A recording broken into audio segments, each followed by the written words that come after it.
சுவையான முருங்கைக்காய் தொக்கு ஈஸியாக சுலபமாக பண்ணிடலாம். சமைக்க தெரியாதவங்க கூட சமைச்சிங்கன்னா நல்லாவே டேஸ்ட் வைஸ் அல்டிமேட்டடாக இருக்கும். வாங்க எப்படி செய்கிறதுன்னு பார்க்கலாம். முருங்கைக்காவை இந்த மாதிரி குட்டி குட்டியாக கட் பண்ணி வச்சுக்கோங்க.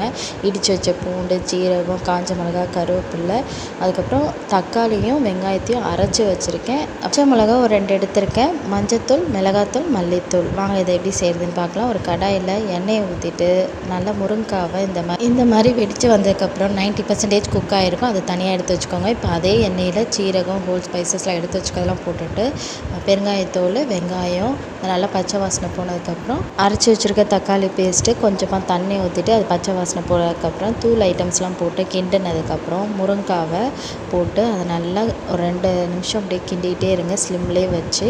முருங்கைக்காவை போட்டதுக்கப்புறம் கொஞ்சம் க்ளோஸ் பண்ணி வச்சிங்கன்னா கொஞ்சம் ஆஃப் பாயிலாக இருக்கிறது ஃபுல்லாகவே குக் ஆகிடும். தேவையான அளவு உப்பு போட்டு எல்லாமே அரைச்சி போட்டதுனால திக்கான கன்சிஸ்டன்சிக்கு வந்துடும். அதுதான் தொக்குக்கான பதமே. ஸோ நல்லா கைவிடாமல் கிண்டிகிட்டே இருங்க ஸ்லிம்மில் வச்சுட்டு. அதுக்கப்புறம் தண்ணி ரொம்ப ஊற்றிடக்கூடாது, கொஞ்சமாக தான் ஊற்றணும். தொக்குக்கான பதம் கன்சிஸ்டன்சிக்கு வந்ததுக்கப்புறம் மல்லி இலை தூவி இறக்கிட்டிங்கன்னா தோசைக்கு, இட்லிக்கு, சப்பாத்தி, ரைஸுக்கு கூட நல்லாவே சூப்பராக இருக்கும். தயிர் சாதத்துக்கு வேறு லெவல் அல்டிமேட்டடாக இருக்கும்.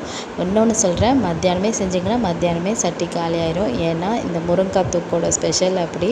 ஸோ நீங்களும் உங்கள் வீட்டில் செஞ்சு பார்த்துட்டு எப்படி இருக்குன்னு கமெண்ட்ஸில் சொல்லுங்கள். இந்த வீடியோ பிடிச்சிருந்தா லைக், ஷேர், சப்ஸ்கிரைப் பண்ணுங்கள். பாய்.